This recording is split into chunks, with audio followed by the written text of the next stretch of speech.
Morning student. पिछले video में हम लोग नॉन इक्वेशन से रिलेटेड कुछ क्वेश्चन बनाए थे। कुछ क्वेश्चन आपको वर्क भी दिया था, बताया था कि एक्सरसाइज में कुछ क्वेश्चन है उसको आप बनाओगे और बिल्कुल नॉन इक्वेशन पर था। रह गया बात लॉग का, तो जनरली आप एग्जामिनेशन का बोर्ड का क्वेश्चन आप देखोगे तो बोर्ड के क्वेश्चन पेपर में लॉग का वैल्यू दिया हुआ रहता है। हालांकि 11th क्लास में हम आपको लॉग का वैल्यू निकालने के लिए बताए थे, वो मैथ्स का पार्ट है, उसको भी देखोगे आप तो आप लॉग का वैल्यू निकाल सकते हैं। ऐसे अगर बोर्ड में लॉग का वैल्यू नहीं दिया रहेगा तो बोर्ड के लिए एग्जामिनेशन ज्यादा एक्सपेंसिव हो जाएगा, क्योंकि वैसे कंडीशन में उन्हें लॉग टेबल प्रोवाइड करना पड़ेगा और इस वजह से वो लॉग का वैल्यू देते हैं।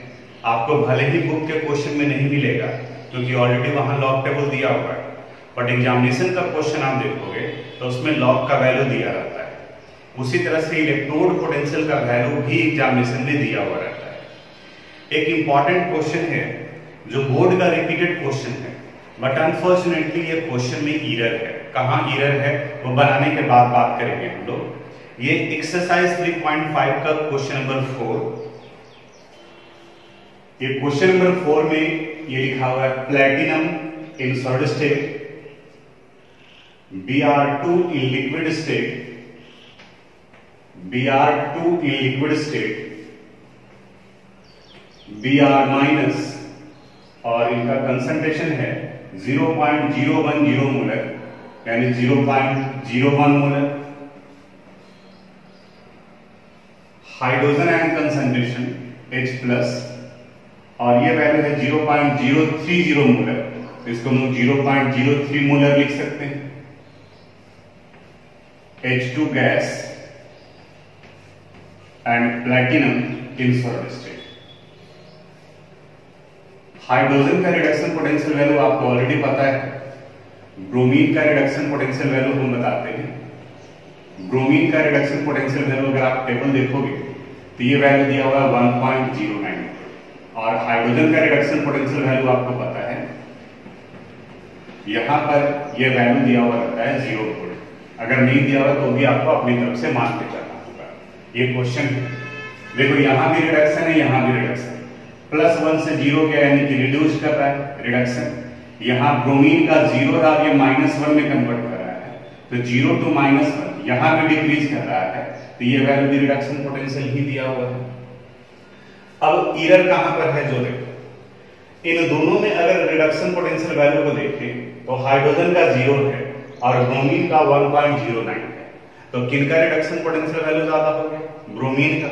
और हम लोग इलेक्ट्रोकेमिकल सीरीज में पढ़े हैं कि जिनका रिडक्शन पोटेंशियल वैल्यू ज्यादा होता है वो कैथोड के रूप में काम करेगा, यानी कि ब्रोमीन को यहां होना चाहिए था हाइड्रोजन की जगह पर और हाइड्रोजन को एनोड की जगह पर।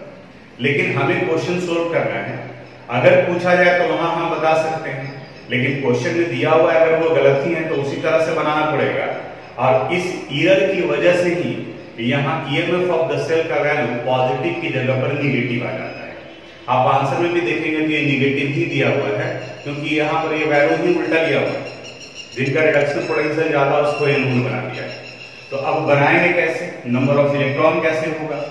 तो इनका half cell and overall cell reaction पहले लिख देते हैं, इससे पता चल जाएगा कि कहां इक्वेशन में कौन ऊपर जाएगा और कौन नीचे।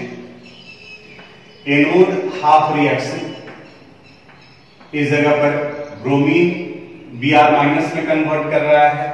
एनोड पर ऑक्सीडेशन होता है, तो ऑक्सीडेशन के लिए अगर आप इक्वेशन लिखोगे तो यहां लिखना पड़ेगा आपको 2Br- it give Br2 +2 electron. यहां ये एक्वस फॉर्म में है और इस जगह पर ये ब्रोमीन लिक्विड स्टेट में +2 इलेक्ट्रॉन। कैथोड हाफ रिएक्शन में कैथोड पर रिडक्शन होता है, तो यहां हाइड्रोजन आयन जो कि एक्वस फॉर्म में है, ये 2 इलेक्ट्रॉन गेन कर ये कन्वर्ट कर जाएगा हाइड्रोजन इन गैसेस स्टेट। इन दोनों इक्वेशन को अगर हम लोग ऐड करते हैं तो देखो ये 2 इलेक्ट्रॉन और 2 इलेक्ट्रॉन कैंसिल हो जाएगा। क्या बचा रह गया यहां पर? 2Br- in aqueous form plus 2H plus in aqueous form, it give Br2 in liquid state plus H2 in gases state. यहां नंबर ऑफ इलेक्ट्रॉन इनका एक्सचेंज हो रहा है 2 इलेक्ट्रॉन है, यानी n का वैल्यू यहां 2 लोगे। और जब नर्स्ट इक्वेशन इनके लिए लिखेंगे तो ये वैल्यू आ जाएगा E cell would be equal to a standard electrode potential of cell minus 2.303 RT by NF log, ऊपर में प्रोडक्ट साइड यानी concentration of Br2 in liquid state, concentration of hydrogen in gases state divided by, यहां Br minus है, यहां hydrogen ion है, तो concentration of Br minus ion to the power 2, क्योंकि आगे में नंबर ऑफ मोल 2 है, into H plus ion to the power 2। अब यहां ध्यान से समझना, ये लिक्विड है, ये गैस है, तो जो भी प्योर फॉर्म में यानी सॉलिड हो, लिक्विड हो या गैस हो, तो एज ए कन्वेंशन उनके कंसंट्रेशन को यूनिटी माना जाता है, यानी कि इन दोनों के कंसंट्रेशन का वैल्यू 1 हो जाएगा। तो जब अगले स्टेप में फिर इनके वैल्यू को हम लोग पुट करेंगे तो यहां ये वैल्यू निकलेगा, ये पहले जो लिखे हैं उसको आप नोट कर लोगे, it would be equal to a standard electrode potential of cell minus 0. एक स्टेप और बढ़ जाते हैं 2.303 RT by NF log 1 by concentration of Br minus to the power 2 concentration of H plus to the power 2। क्योंकि ये liquid ये gas दोनों pure form में है, पहले भी हम लोग जो सॉलिड रहता था प्योर फॉर्म में उसकी जगह पर भी 1 लेते थे, तो संयोग से यहाँ दोनों जो ऊपर में ही आ गया, तो ये वैल्यू यहाँ 1 हो गया। अब पुट करोगे value, standard electrode potential of cell में कैथोड माइनस से नोट होता है, तो कैथोड में हाइड्रोजन है तो इनका वैल्यू 0 माइनस 1.09 हो गया, माइनस ये पूरा वैल्यू पुट करेंगे तो 0.059 डिवाइडेड बाई n का वैल्यू 2 log 1 बाई ब्रोमीन का कंसंट्रेशन यहां दिया हुआ था 0.10 यानी कि 10 टू द पावर माइनस 2 का स्क्वायर, और यहां है 0.03 यानी 3 into 10 to the power minus 2 का square,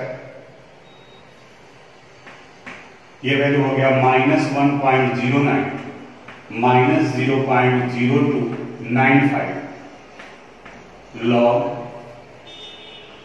1 by 10 to the power minus 4 into 9 into 10 to the power minus 4।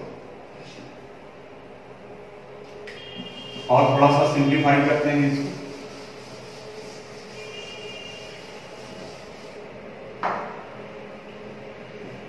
ये वैल्यू आ जाएगा माइनस 1.09 माइनस 0.0295 log 1 by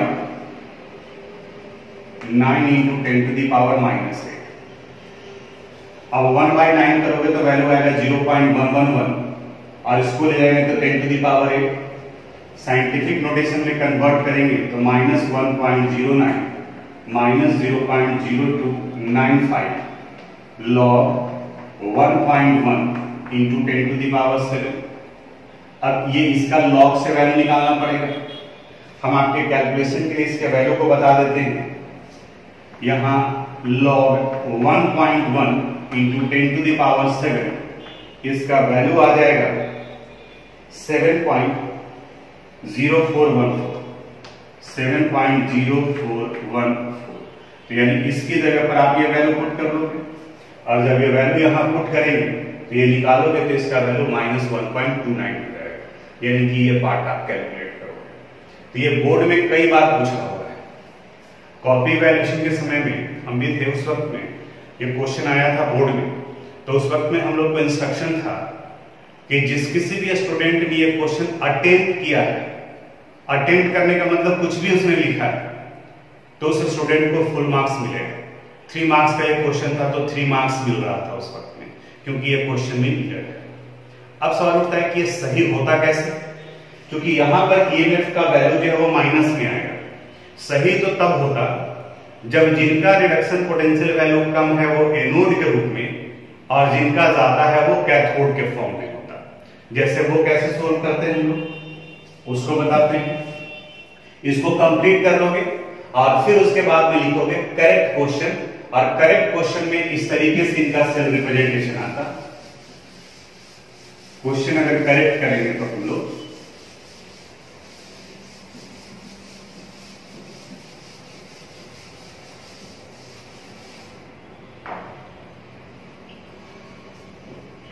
वहां पर इनका रिप्रेजेंटेशन होता platinum in solid state, H2 in gaseous state,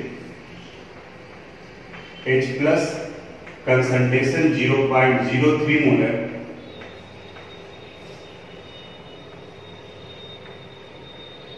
Br minus 0.01 molar, Br2 liquid। Platinum यहां supporting electrode है क्योंकि ब्रोमीन लिक्विड है और हाइड्रोजन गैस है, तो दोनों को रॉड के फॉर्म में इस्तेमाल नहीं कर सकते हैं, तो इसलिए वहां पर प्लैटिनम का यूज किया गया। अब फिर से इस जगह पर भी आप एनोड हाफ रिएक्शन और कैथोड हाफ रिएक्शन लिखोगे तभी पता चलेगा कि ऊपर में कौन जाएगा। H2 कन्वर्ट किया H प्लस में, तो यहां लिखा जाएगा एनोड हाफ रिएक्शन में H2 in gases state it gave 2H plus in aqueous form plus 2 electron। Cathode half reaction में Br माइनस है और ये Br2 में कन्वर्ट करेगा, तो यहां लिखना पड़ेगा आपको Br2 plus 2 electron it gave 2 Br minus. ये एक्वस फॉर्म में हो गया। अब ऐड करोगे तो 2 इलेक्ट्रॉन कैंसिल हो गया। यहां ये ब्रोमीन लिक्विड फॉर्म में है, तो इनका ओवरऑल सेल रिएक्शन आएगा hydrogen in gases state plus bromine in liquid state it give 2H plus in aqueous form plus 2 Br minus in aqueous form. N का वैल्यू यहां भी 2। अब इसके लिए ई सेल का वैल्यू निकालोगे तो यहां आएगा standard electrode potential of cell minus 2.303 RT by NF log ऊपर में कंसंट्रेशन हाइड्रोजन आयन का to the power 2 Br minus to the power 2, और नीचे में फिर ये हाइड्रोजन गैस है, ब्रोमीन लिक्विड है, तो इनके कंसंट्रेशन का वैल्यू 1 हो जाएगा। अब हम समझते हैं कि बाकी का आप निकाल लो। यहां निकालेंगे इनॉट सेल का वैल्यू तो ये 1.09 हो जाएगा, यहां 0.059/2 होगा, और इस जगह पर आप निकालोगे तो ये वैल्यू 9 × 10⁻⁸ आ जाएगा। तो उस अनुसार से इसका कैलकुलेशन आप कर सकते हैं। तो इसको आप सोल्व कर लीजिएगा, ये वैल्यू पॉजिटिव है।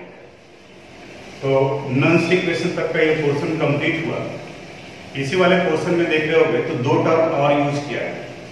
Standard Gibbs energy of cell, इन्हें हम लोग डेल्टा G नॉट से रिप्रेजेंट करते हैं, एंड इक्विलिब्रियम कांस्टेंट यानी Kc का वैल्यू। स्टैंडर्ड गिब्स एनर्जी, इन्हें गिब्स फ्री एनर्जी भी कहा जाता है।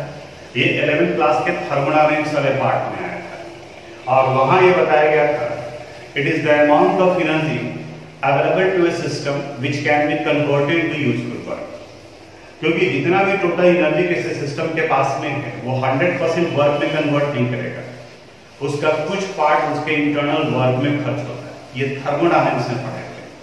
यहाँ बैटरी के केस में, सेल के केस में बताता है कि सेल का कितना वर्क में कन्वर्ट कर पाएगा, तो उसके लिए एक रिलेशन दिया गया है, delta G naught is equal to minus N into F into E naught से।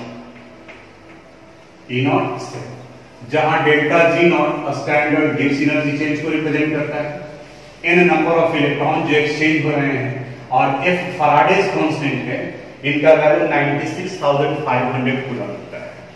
और E नॉट से पहले हम लोग निकाल चुके हैं, standard electrode potential of cathode minus standard electrode potential of anode. अब ये रिलेशन हमको याद रखना है। अब दूसरा बात करते हैं इक्विलिब्रियम कांस्टेंट के बारे में।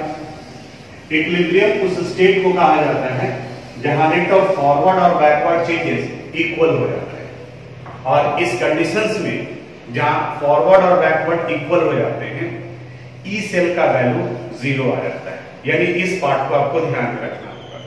जैसे इक्वेशन लेकर चलते हैं, suppose A N plus in aqueous form C N plus in aqueous form and C in solid state. Equilibrium constant के लिए हम लोग फार्मूला डिराइव करने जा रहे हैं। अगर इसके लिए हम लोग एनोड हाफ रिएक्शन लिखें तो ए ये सॉलिड स्टेट में है, ये कन्वर्ट कर रहा है A N plus in aqueous form. यहां पर भी आप सॉलिड डाल दो ए के साथ में, यहां ये ए हो गया in solid state plus n electron. Cathode half reaction में Cn प्लस कन्वर्ट करा है C में, तो Cn plus in aqueous form it will take n electron to form C in solid state. इन दोनों को अगर हम लोग ऐड कर देते हैं then we get overall cell reaction. N electron cancel हो गए। अब क्या बचा, A in solid state plus Cn plus in aqueous state, it give An plus in aqueous form plus C in solid state।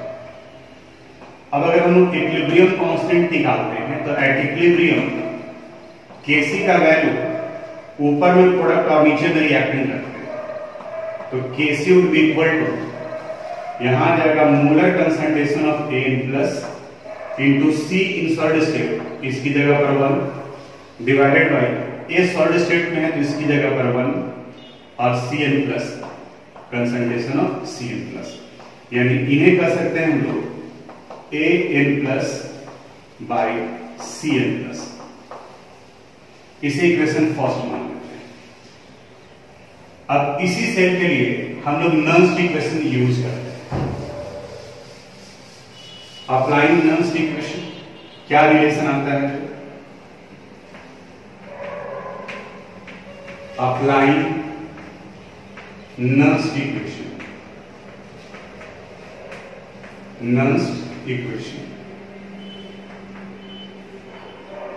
यहां ये value आ जाएगा E cell would be equal to a standard electrode potential of cell minus 2.303 RT by NF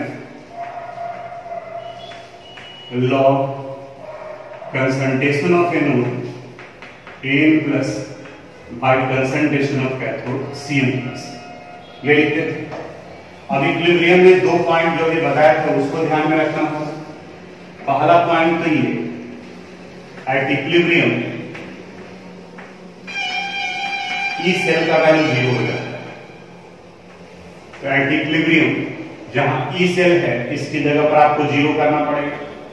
और दूसरा देखो An plus by Cn plus किसके बराबर था, Kc के बराबर, यानी इसकी जगह पर आपको Kc करना पड़ेगा।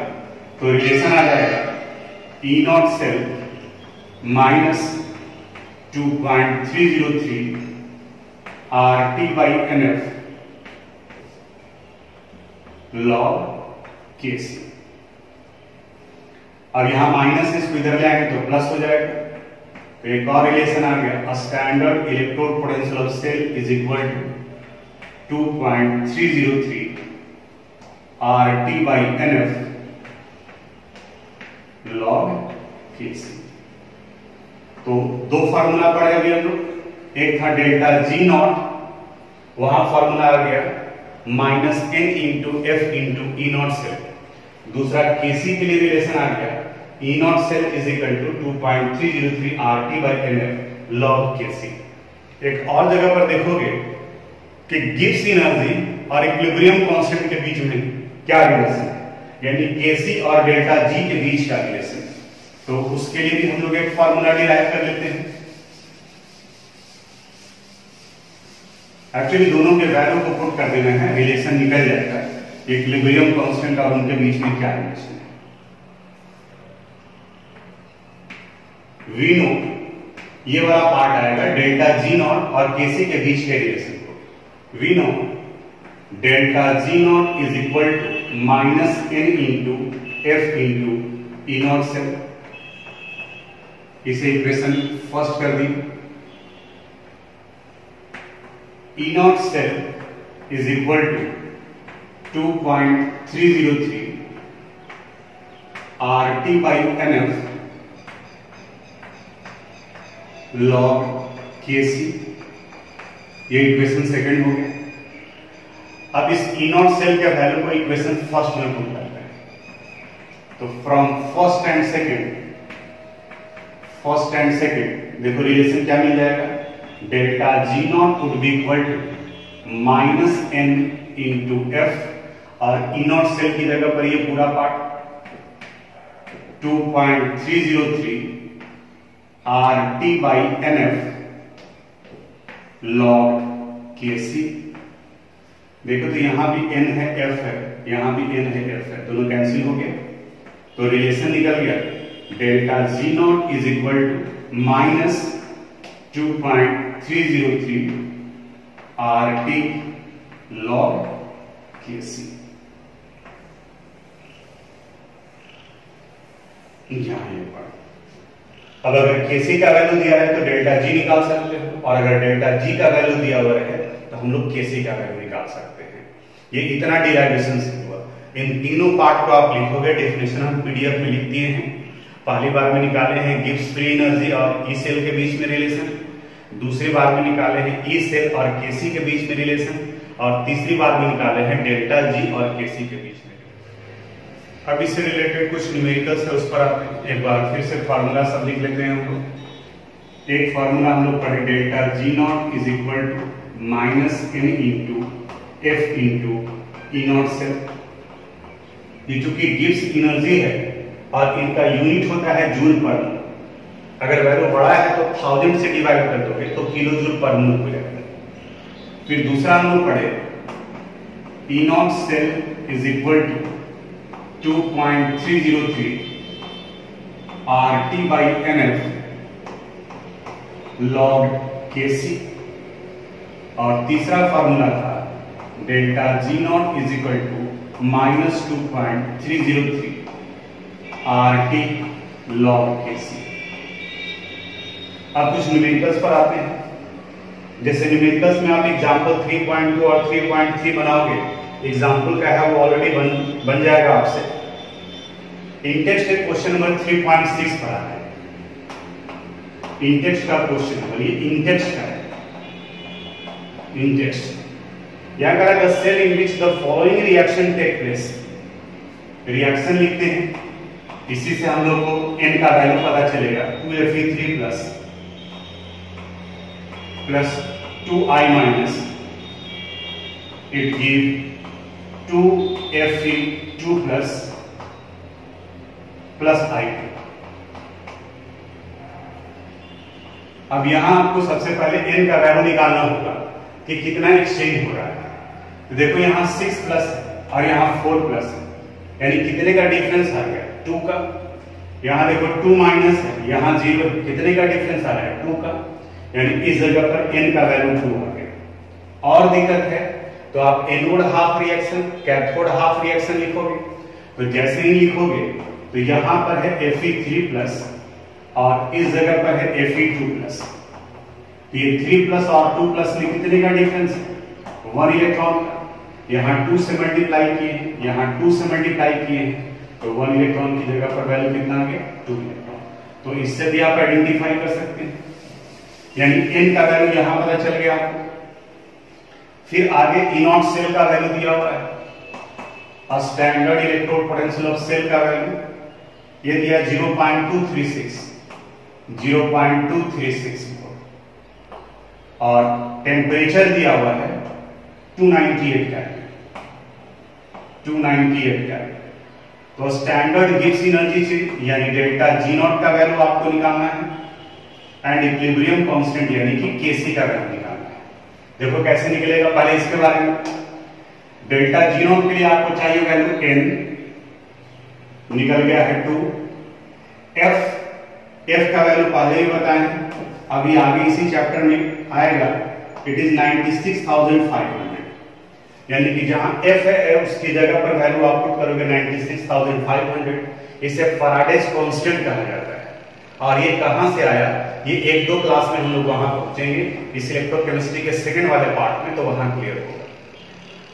ई नॉट सेल का वैल्यू दिया हुआ है 0.236, निकल जाएगा। दूसरा निकालना है आपको केसी का वैल्यू, यहां ये तो ई नॉट सेल पता है, एन पता है आपको, एफ पता है, आर पता है, टी पता है। तो पहले आप लॉग केसी का वैल्यू निकालो। लॉग केसी का वैल्यू का जब केसी निकालोगे तो लॉग की जगह पर यहां पर एंटी लॉग में कन्वर्ट कर जाएगा। तो एंटी लॉग का वैल्यू देखोगे तो उस जगह पर आपको पता चलेगा। तो यहां एंटी लॉग निकालने की जरूरत पड़ेगा। आप में से अधिकांश लोग 1-2 को छोड़ करके सब लोग मेरे यहाँ 11th में ही पढ़े, और उस वक्त में हम लॉग एंटी लॉग पूरे डिटेल से बताएंगे, तो आप उसको देखिएगा। फिर जहां जरूरत पड़ेगा हम हिंट्स देंगे आगे, ठीक है। लेकिन हम चाहते हैं कि आप थोड़ा सा उसको परख करके देखिए, क्योंकि पूरा 2 क्लास के करीब में लग जाता है लॉग एंटी लॉग मिला। तो ऐसे एग्जामिनेशन में लॉग और एंटी लॉग का वैल्यू दिया रहता है, तो इसलिए हम उस वाले पोर्शन में नहीं जाना चाह रहे, लेकिन आपको जानना चाहिए कि लॉग और एंटी लॉग कैसे निकाला जाता है। तो यहां पर एंटी लॉग निकालोगे तो इसका वैल्यू निकल जाएगा। तो ये क्वेश्चन आप सोल्व करोगे। हाँ, एक क्वेश्चन में जहां परेशानी आपको हो सकता है वो है एग्जाम्पल 3.4। बिल्कुल सिंपल क्वेश्चन है। पीएच दिया हुआ है और उस कंडीशन में आपसे पूछा जा रहा है कि हाइड्रोजन आयन का कंसंट्रेशन कितना हो। Calculate the potential of hydrogen electrode in contact with a solution whose pH is 10। यानी पीएच का वैल्यू दिया हुआ है 10 और आपसे इसका इलेक्ट्रोड पोटेंशियल वैल्यू पूछा जा रहा है। तो सबसे पहले हम लोग हाइड्रोजन आयन कंसंट्रेशन निकालते हैं। ये क्वेश्चन नंबर था इंडेक्स का 3.4। इंडेक्स का pH is equal to formula होता है negative logarithm of hydrogen ion concentration. ये इक्विलिब्रियम चैप्टर है। अब वहां याद कर, हम लोग पढ़ते थे कि अगर हाइड्रोजन आयन का कंसंट्रेशन 10⁻³ मोलर होता है तो यहां पर वैल्यू पुट करते थे तो पीएच का वैल्यू 3 आ जाता था। अगर हाइड्रोजन आयन का कंसंट्रेशन 10⁻10 मोलर है तो वहां पर पीएच का वैल्यू 10 आ जाता था। उसी का रिवर्स यहां है। 2 ऑप्शन है आपके पास, या तो इस पीएच का वैल्यू पुट करके फिर आप हाइड्रोजन आयन कंसंट्रेशन निकालो, या तो फिर दिमाग में अगर ये कंसेप्ट है तो उसका यूज कर लो। और 10 is equal to negative logarithm of hydrogen ion concentration. तो यहां से हाइड्रोजन आयन कंसंट्रेशन निकालेंगे तो ये वैल्यू आ जाएगा 10⁻⁻10। अब इलेक्ट्रोड पोटेंशियल वैल्यू पूछा जा रहा है, तो ये hydrogen ion concentration aqueous form में है, तो 2 इलेक्ट्रॉन लेकर ये कन्वर्ट कर जाएगा हाइड्रोजन इन गैसेस स्टेट। अब इसके लिए अगर हम लोग नर्स्ट इक्वेशन अप्लाई करते हैं, अप्लाइंग नर्स्ट इक्वेशन, तो यहां ये वैल्यू हो जाएगा electrode potential of hydrogen, it would be equal to a standard electrode potential of hydrogen minus 2.303 RT by NF log, यहां हाइड्रोजन गैसेस स्टेट में है, 1 बाई हाइड्रोजन आयन का स्क्वायर, क्योंकि 2 इलेक्ट्रॉन लेकर वो हाइड्रोजन गैस में कन्वर्ट कर रहा है। अब इस जगह पर इनका वैल्यू कितना हो गया 0 माइनस 0.059 डिवाइडेड बाई 2। क्यों 2? क्योंकि n का वैल्यू यहां 2 लिए हैं, लॉग 1 बाई 10⁻⁻10। क्यों? क्योंकि इसमें जो हाइड्रोजन डाला गया उस सॉल्यूशन का पीएच वैल्यू 10 था, यानी कि इनका कंसंट्रेशन 10⁻⁻10। तो 10 टू द पावर -10 का स्क्वायर। और अब हमें लगता है कि अभी से 2 क्लास पीछे का ये क्वेश्चन हो गया। यहाँ ये पता है 10 टू द पावर -10 का स्क्वायर करोगे, ये 10 टू द पावर -20 होगा। ऊपर में ले जाएंगे तो 10 टू द पावर 20, तो ये वैल्यू 2 और यहाँ 20 बचेगा 10 से, यानी वैल्यू आ जाएगा -0.594। तो इसको आप सोल्व कीजिए। तो अभी आज जो 2-3 क्वेश्चन का हिंट्स दिए हैं उसको आप सोल्व करोगे, असाइनमेंट सेक्शन में सबमिट करोगे और एनसीईआरटी से आप आंसर निकालो क्वेश्चन का, तो बिल्कुल मैच करेगा। बनवाया हुआ है और सारा हिंट्स तो हम यहाँ पर दे दिए। अब इसके बाद में इसके दूसरे वाले पार्ट पर बढ़ेंगे अगले क्लास से, यानी कि यहाँ ये एक पार्ट कंप्लीट हुआ, 2 पोर्शन में था इलेक्ट्रोकेमिस्ट्री चैप्टर, तो फर्स्ट पार्ट कंप्लीट हो गया। और सेकेंड पार्ट में जहाँ पे हम लोग पढ़ेंगे molar conductance, equivalent conductance, specific conductance, resistivity, resistance, ये सारा टर्म आएगा, तो उसको अगले क्लास में बताएंगे। आज यहीं तक।